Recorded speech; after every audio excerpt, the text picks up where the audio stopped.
बुद्ध कहते हैं कि केवल अविद्या और बेसमझी के कारण लोग समझते हैं कि उनकी आत्माएं पृथक पृथक आत्मनिर्भर सत्ताएं हैं।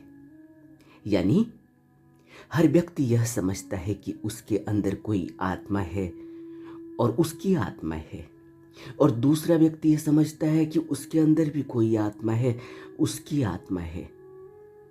लेकिन बुद्ध पुरुष कहते हैं कि ऐसी कोई भी आत्मा अलग अलग नहीं, जो अलग अलग शरीर में निवास करती है, फिर शरीर से निकलती है, फिर दूसरे किसी शरीर में जाकर प्रवेश कर जाती है। अगर कोई ऐसी आत्मा होती तो फिर वह भी जन्म और मरण के दायरे में होती। और सभी बुद्ध पुरुषों ने हमसे यही कहा कि आत्मा जन्म और मरण से मुक्त है। आत्मा का कोई जन्म नहीं होता, आत्मा की कोई मृत्यु नहीं होती। वह अजोनी है, वह स्वयंभू है, और उसे किसी भी शरीर में, किसी भी लोक में कैद नहीं किया जा सकता। यहां बुद्ध कह रहे हैं कि केवल अविद्या और बेसमझी के कारण लोग समझते हैं कि उनकी आत्माएं पृथक पृथक आत्मनिर्भर सत्ताएं हैं।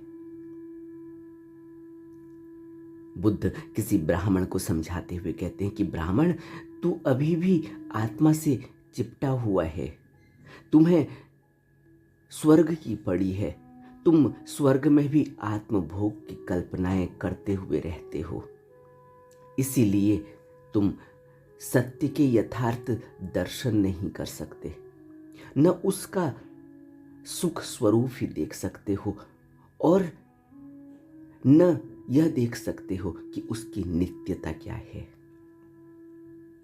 और इस जगत में जिसको तुम आत्मा समझ रहे हो, आत्मा कह रहे हो, यह जन्म मरण के दायरे में है, यह आत्मभाव है।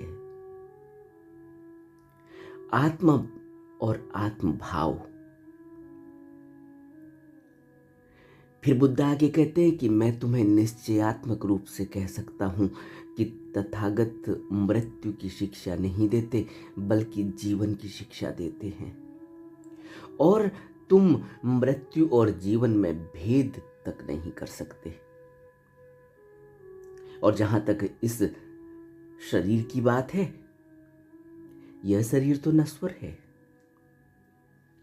कोई भी बलिदान इसको संरक्षण प्रदान नहीं कर सकता।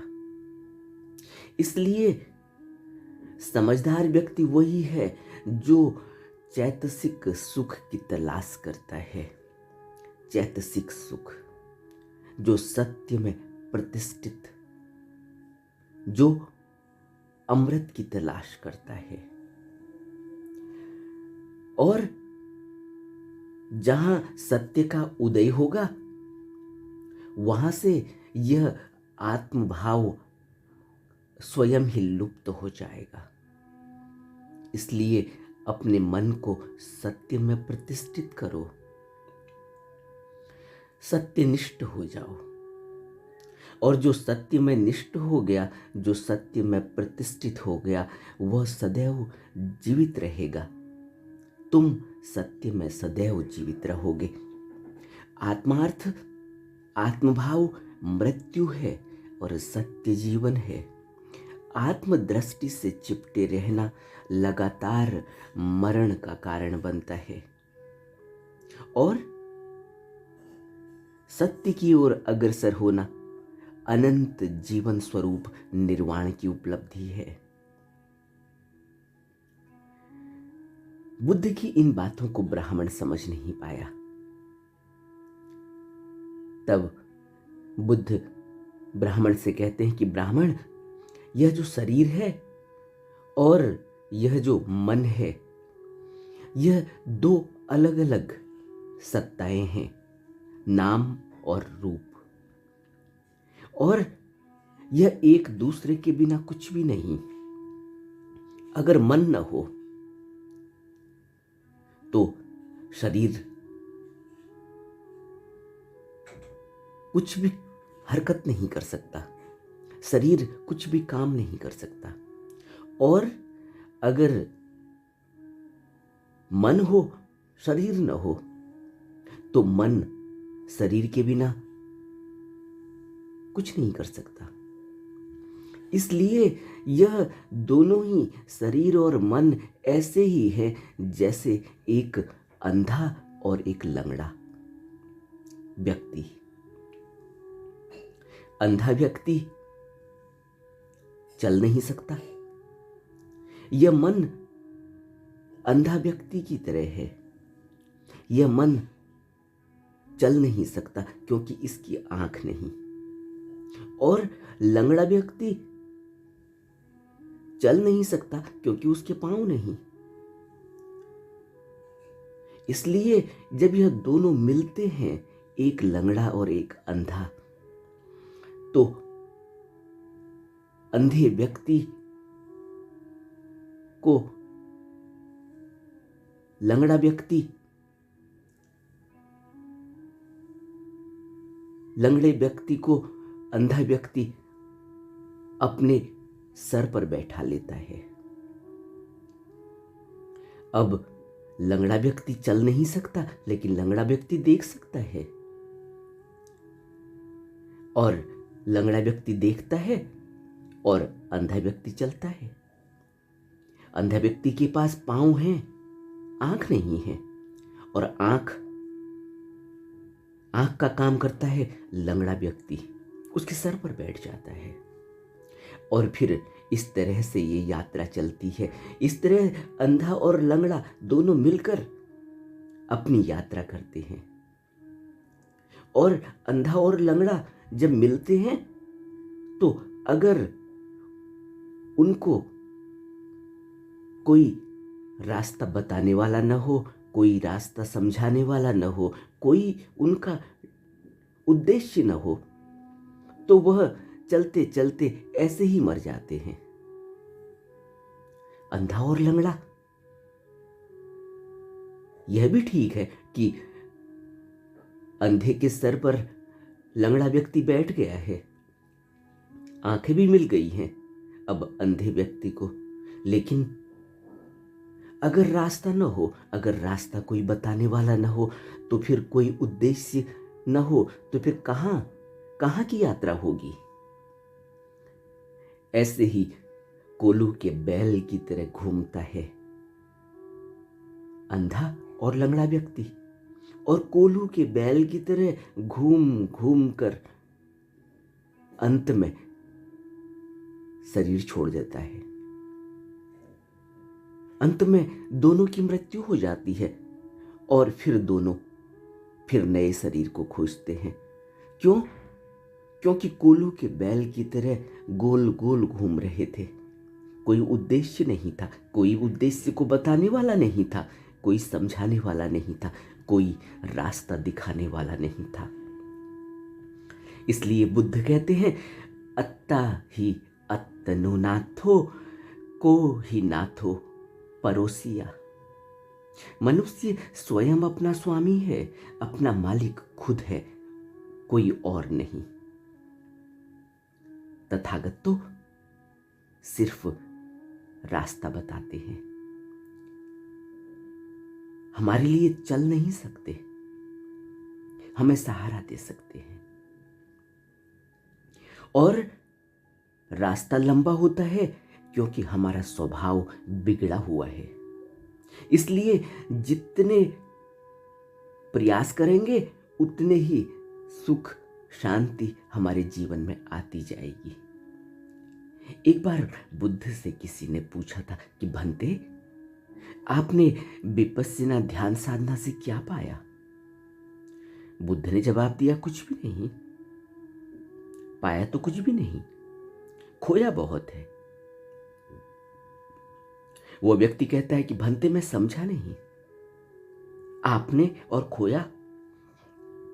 बुद्ध कहते हैं कि मैंने क्रोध को खोया, मैंने मोह को खोया, मैंने द्वेष को खोया, मैंने लोभ घृणा और बुढ़ापे व मौत के डर को खोया।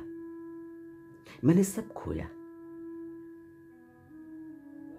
मैंने क्या पाया यह तो पता नहीं, कुछ भी नहीं, लेकिन मैंने यह सब खो दिया। अब हम जहां पर खड़े हैं, यहां से जब हम यात्रा अपनी शुरू करते हैं और किसी बुद्ध की वाणी को सुनते हैं, किसी गुरु के सत्संग को सुनते हैं, उद्देश्य की तलाश में हैं, जीवन के दुख को अब हम समझ रहे हैं, एक अंधे के अंधेपन को और एक लंगड़े के लंगड़ेपन को और उसके दुख और उसके द्वारा जिया जा रहा जीवन को अब हम समझ सकते हैं, क्योंकि यह हमारी गति है।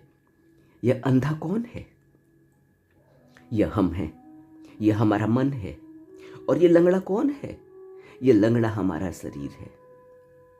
और बुद्ध कहते हैं कि भिक्षुओं, गंड सूक्त में बुद्ध कहते हैं कि भिक्षुओं, जैसे कोई बरसों पुराना फोड़ा हो और उसके 9 मुंह निकले हों, प्रकृति जन्य 9 मुंह, उनमें से जो कुछ भी बाहर आए अशुचि ही बाहर आए, दुर्गंध ही बाहर आए, घृणित पदार्थ ही बाहर आए। जो कुछ भी पैदा हो अशुचि ही पैदा हो, दुर्गंध ही पैदा हो तथा घृणित पदार्थ ही पैदा हो। भिक्षुओं, यह जो फोड़ा है यह इसी शरीर का पर्याय है जो पृथ्वी आदि 4 महाभूतों से निर्मित है। कौन से 4 महाभूत हैं? पृथ्वी, पानी, अग्नि और वायु, जो माता पिता से संभव हुआ है, जो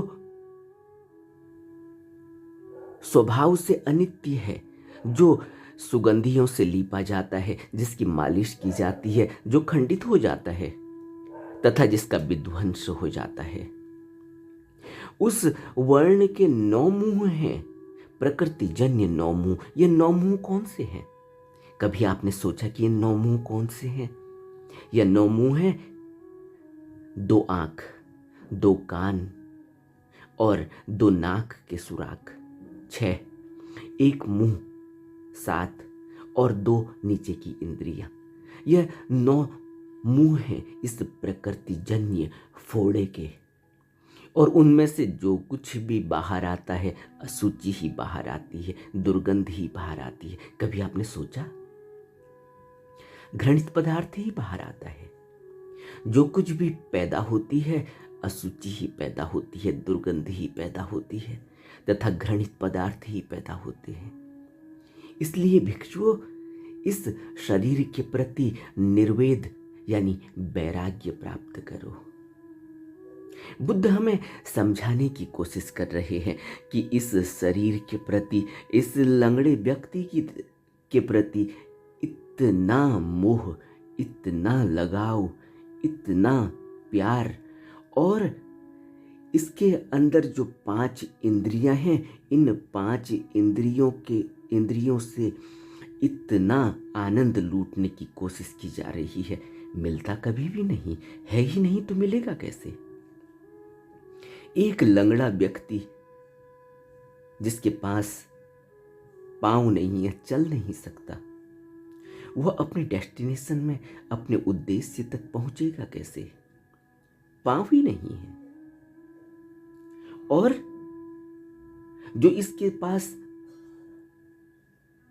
मन है, जो अंधा व्यक्ति इसके साथ है, यह जोड़ा है अंधे और लंगड़े का, और जो यह अंधा व्यक्ति इसके साथ है उसके पास पांव तो है, वो खूब यात्रा करता है, उससे पूरे संसार की यात्रा करवा लो, उससे कुछ भी सोच पैदा करवा लो, उससे कुछ भी बनवा लो, वो सब कर देता है।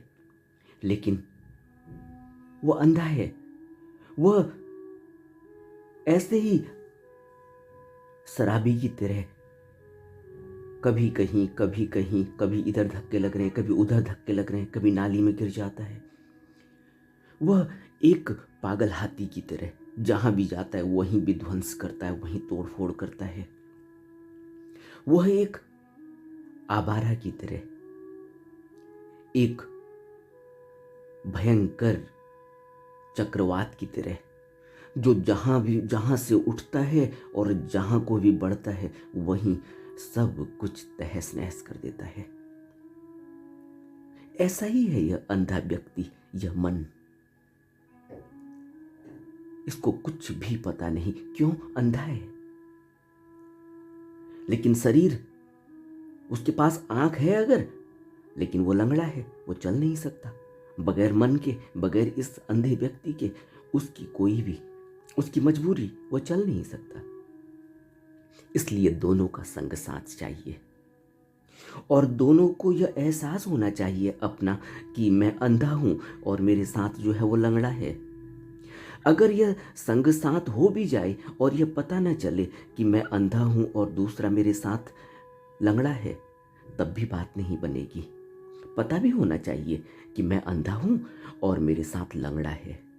जब हम दोनों मिलेंगे फिर हमें किसी उस व्यक्ति को खोजना है जिस व्यक्ति को उद्देश्य और रास्ते का पता है, जो हमें अमृत तक पहुंचा सकता है, जो हमें उस पथ तक पहुंचा सकता है जहां से फिर कोई वापसी नहीं, जहां अमृत मिलता है।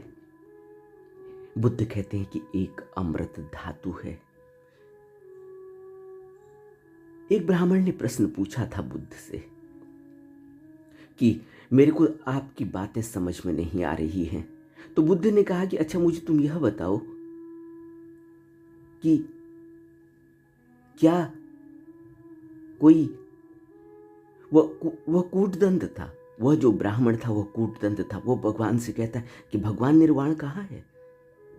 भगवान कहते हैं कि निर्वाण वहां है जहां शीलों का पालन होता है। फिर वह कहता है कि क्या कोई निर्वाण का कोई स्थान है? हम कैसे माने कि अब जब तक हम देखेंगे नहीं, जब तक हमें कुछ पता नहीं होगा। तो बुद्ध ने कहा कि अच्छा तुम मेरी बातों को उत्तर दो, तुम मुझे यह बताओ कि वायु का निवास स्थान कहाँ है? वो कहता है वायु का निवास स्थान तो कहीं नहीं है। तो बुद्ध ने उसको व्यंग कर दिया। बुद्ध ने कहा तो फिर वायु है ही नहीं, वायु जैसी कोई चीज है ही नहीं क्या? अब वह ब्राह्मण निरुत्तर हो गया। उसने तथागत से आगे पूछा। तथागत ने उससे फिर पूछा कि अच्छा यह बताओ कि बुद्धि का निवास स्थान कहाँ है? क्या बुद्धि का कोई स्थान है?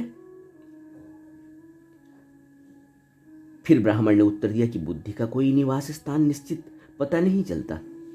तब तथागत ने कहा कि क्या तुम्हारे कहने का यह अभिप्राय है कि बुद्धि का कोई स्थान नहीं है, इसलिए बुद्धि है ही नहीं, इसलिए कोई ज्ञान है ही नहीं, इसलिए कोई धर्म है ही नहीं, इसलिए कोई मुक्ति है ही नहीं? अब कूटदंत ब्राह्मण निरुत्तर हो गया और बुद्ध के चरणों में गिर गया। कहने का अर्थ यह है कि जब तक हमें यह एहसास नहीं होगा कि मन है, जब तक हमें यह एहसास नहीं होगा कि शरीर है, और जब तक हमें यह एहसास नहीं होगा कि मन और शरीर दोनों के बिना हमें कुछ मिल नहीं सकता, और जब तक हमें यह पता नहीं होगा कि यह मन अंधा है, इसको आँख चाहिए, और जब तक हमें यह पता नहीं होगा कि यह शरीर लंगड़ा है, इसकी यह अपनी, इससे अपनी कोई यात्रा नहीं होती, इसको अंधा चाहिए, इसको पांव वाला चाहिए, यानी इसको मन चाहिए। यह मन और शरीर दोनों जुड़े हुए हैं, इसी को नाम रूप कहते हैं। और बुद्ध आगे कहते हैं कि भिक्षुओं, जिसके अंदर यह 9 संज्ञा हैं, जिनका अभ्यास करने से, जिनमें वृद्धि होने से महान फल प्राप्त होता है, शुभ परिणाम प्राप्त होते हैं और अमृत की प्राप्ति होती है। अगर मन और शरीर दोनों का भान हो जाए, दोनों का पता चल जाए, और दोनों के प्रति हमें गहरे रूप से, जिस तरह से अभी हमने शरीर के बारे में समझा है कि शरीर एक फोड़े की तरह है, 9 मुंह वाला फोड़ा, और हम इससे इतनी आसक्ति बनाए हुए हैं। तो बुद्ध कहते हैं कि इससे वैराग्य प्राप्त करो। इसी तरह से बुद्ध आगे कहते हैं कि जिसके अंदर यह 9 संज्ञा, जिसको समझ में आ गई, जिसने अभ्यास कर लिया इन 9 संज्ञाओं का, उसको अमृत की प्राप्ति होती है, उसको जन्म मरण से मुक्ति हो जाती है। यह अमृत की प्राप्ति कैसे होती है? यह 9 संज्ञा कौन सी हैं? बुद्ध कहते हैं अशुभ संज्ञा, मृत्यु संज्ञा, आहार के प्रति प्रतिकूल भाव, सारी दुनिया के प्रति विरति, अनित्य संज्ञा, अनित्य के प्रति दुख संज्ञा, जो दुखमय है उसके प्रति अनात्म संज्ञा, प्रहाण संज्ञा और विराग संज्ञा। भिक्षुओं, ये 9 संज्ञा ऐसी हैं जिनका अभ्यास करने से, जिनमें वृद्धि होने से महान फल प्राप्त होता है, महान शुभ परिणाम होता है, अमृत की प्राप्ति होती है। अमृतस्य पुत्र, अमृत पर ही समाप्ति हो जाती है, यानी परम निर्वाण घटित होता है। तो बुद्ध हमें क्या बताने की कोशिश कर रहे हैं? बुद्ध हमें यह समझाने की कोशिश कर रहे हैं कि शरीर को समझो और मन को समझो, और जब मन और शरीर समझ में आ जाए तो फिर किसी सत्पुरुष की संगति से रास्ता ले लो, रास्ते का ज्ञान ले लो, उद्देश्य को समझ लो, उद्देश्य का पता लगा लो और उस उद्देश्य के लिए आगे को कदम बढ़ाओ, आगे को अभ्यास करो, मेहनत करो। और मेहनत और अभ्यास कौन बताएगा? मेहनत और अभ्यास बताता है कोई सत्पुरुष, जिसको उस रास्ते का भान हो, जो उस रास्ते से चलकर जिसने अमृत पाया हो, जो अब अमृत में ही निवास करता हो, जिसको अमृत की प्राप्ति हुई हो, उसको हम सत्पुरुष कहते हैं, उसको हम बुद्ध पुरुष कहते हैं, उसको हम सतगुरु कहते हैं। उससे रास्ता लेना होगा, नहीं तो अंधा और लंगड़ा यह दोनों कहीं पहुंच नहीं सकते। यह तो दोनों अधूरे हैं। अंधे के बिना लंगड़ा कुछ नहीं कर सकता और लंगड़े के बिना अंधा कुछ नहीं कर सकता। सोचो तो जरा, यह 4 धातुओं से बना शरीर, पृथ्वी, वायु, हवा और पानी, पृथ्वी, वायु, अग्नि और पानी, इन 4 धातुओं से बना यह शरीर, अगर इसमें मन न हो, यानी इसमें अगर नाम न हो, तो फिर यह शरीर कैसे काम करेगा? यह शरीर तो कुछ भी नहीं कर सकता। और अगर खाली नाम हो, रूप न हो, यानी शरीर न हो, तो नाम कुछ नहीं कर सकता। तो यह मौका मिला है कि शरीर भी है और मन भी है। इस मौके का फायदा उठा लेना चाहिए। तो बुद्ध कहते हैं कि इस मौके का फायदा कैसे उठाएंगे?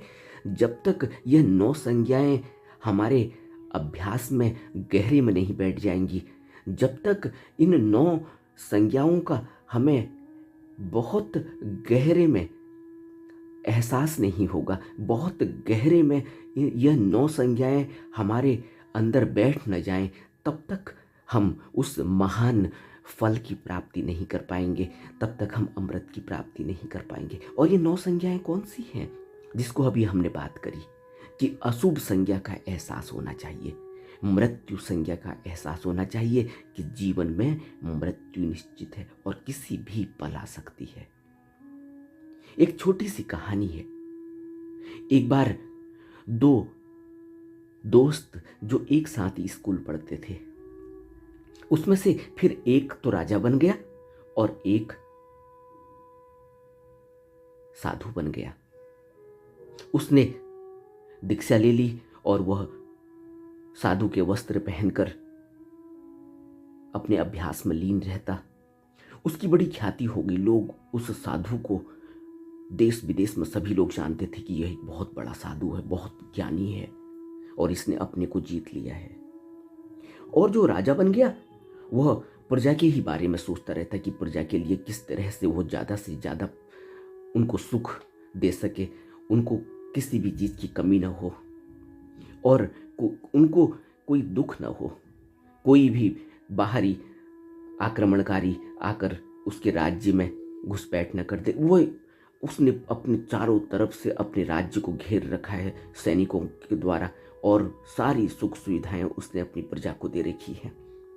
एक बार साधु ने सोचा कि मेरा दोस्त राजा बन गया है, देखें जरा यह अपना जीवन कैसे बर्बाद कर रहा है, राजा बन के क्या मिलने वाला है। यह मन में सोचकर उसी प्रांत से गुजर रहा था। तो उसने सोचा कि चलो आज मिलते हैं उससे। और वहीं राजा को पता चला तो राजा ने सोचा कि चलो ठीक है, उसके स्वागत की तैयारी की जाए। तो राजा ने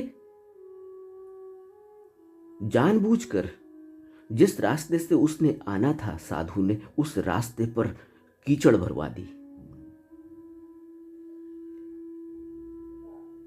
अब साधु उस रास्ते से जब आया, उसने कहा यार देखो, यह राजा, और इसकी बड़े चर्चाएं पूरे संसार में फैली हुई हैं कि ऐसा राजा जिसने अपनी प्रजा को इतना सुख दिया हुआ है, इतनी खुशी दी हुई है, इतनी सुख शांति से उसकी प्रजा रहती है, और प्रजा के और इसके यह हाल है, रास्ते की यह हाल है, यह प्रजा कैसे सुखी रहती होगी। यही मन में सोच रहा था। लेकिन किसी तरह से कीचड़ को पार करते हुए कीचड़ में सन सुना के पहुंचा। लेकिन जैसे ही राज दरबार में पहुंचा, वहां तो राजा के महल में पूरे कालीन बिछे हुए हैं, सब कारपेट बिछा हुआ है, पूरी चकाचौंध हो रही है, पूरी तैयारी चल रही है कि साधु महाराज आ रहे हैं। थोड़ा हैरान भी हुआ और उसे लगा कि अब इतनी साफ सुथरी जगह में जहाँ इतनी व्यवस्थाएं चल रही हैं, वहाँ यह कीचड़ के पांव लेकर कैसे जाऊं। फिर उसके मन में आया, मैं तो साधु हूँ, मुझे क्या करना है, कीचड़ हो तो यह जाने, इसके राज्य में व्यवस्था ही ऐसी है। कीचड़ के पांवों से अंदर घुस गया, सब उसने गंदा कर दिया। लेकिन राजा ने फिर भी उसको उतनी ही इज्जत दी, उसको सब जो है उसको बैठाया, उसकी पूरी आदर सत्कार किया, उसकी पूरी खातिरदारी करी, उसके साथ फिर उसको सब कुछ भोजन और सब कराने के बाद साधु महाराज ने सत्संग फरमाया और रात हो गई। तो उन्होंने कहा कि अब ऐसा है कि आप शयन कक्ष में आराम करें और फिर कल हम फिर बात करेंगे। साधु महाराज अपने शयन कक्ष में चले गए। साधु महाराज जब शयन कक्ष में चले गए और जैसे ही सो ही रहे थे कि देखा कि ऊपर जहां पंखा लटका हुआ है वहीं एक नुकीली तलवार लटकी हुई है, जो बिल्कुल छाती का निशाना बनाकर। उसी साधु का तो दिल दहल गया। अब वह तलवार हिल भी रही है हल्के हल्के, और इतने पतले डोरे से बंधी हुई है कि पता नहीं कब गिर जाएगी। अब साधु का तो रात में नींद ही उड़ गई। अब वो रात भर उस तलवार को देखता रहा। तलवार हिल रही है और इतने पतले डोरे से, एक सूत वाले तागे से बंधी हुई है और हिल रही है, और निशाना बिल्कुल छाती पर। अब साधु महाराज पूरी रात उस तलवार को देखते रहे, उनकी नींद ही उड़ गई। रात बीती किसी तरह से, और अगले दिन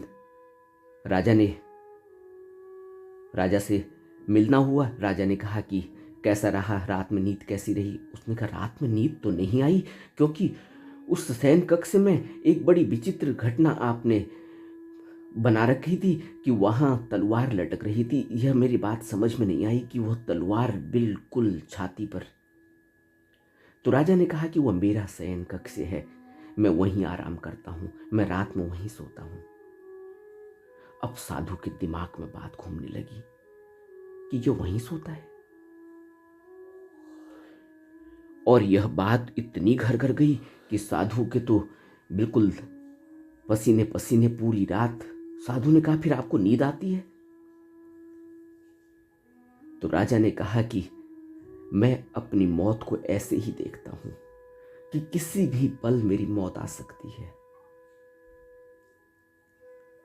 और इसीलिए मेरा पूरी ध्यान साधना, मेरा पूरा ख्याल जब मैं रात में सोता हूं तो मेरी मृत्यु पर टिका होता है, और उसी से मुझे जीवन मिल रहा है, और उसी से मुझे सहारा मिल रहा है, और उसी से मैं अपनी इस प्रजा की रक्षा कर पा रहा हूँ, और उसी से मैं कोई भी गलत काम करने से पहले यह विचार करता हूँ कि यह तलवार मेरी छाती में किसी दिन भी चुभ जाएगी, यह मृत्यु रूपी तलवार किसी दिन भी मेरे को अपना भोजन बना लेगी और मेरा जीवन चला जाएगा। और इसलिए जब से भी यह तलवार मैंने लटकाई है, तब से यह मौत की याद मुझे निरंतर बनी हुई है, और मेरे से कोई भी गलत कृत्य नहीं होता, और यही मेरी साधना है।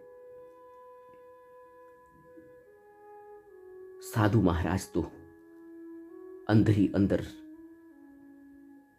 बहुत ही व्याकुल और व्यग्र होने लगे, और अपने ऊपर विचार करने लगे कि मैं अब कैसा जीवन जी रहा हूं।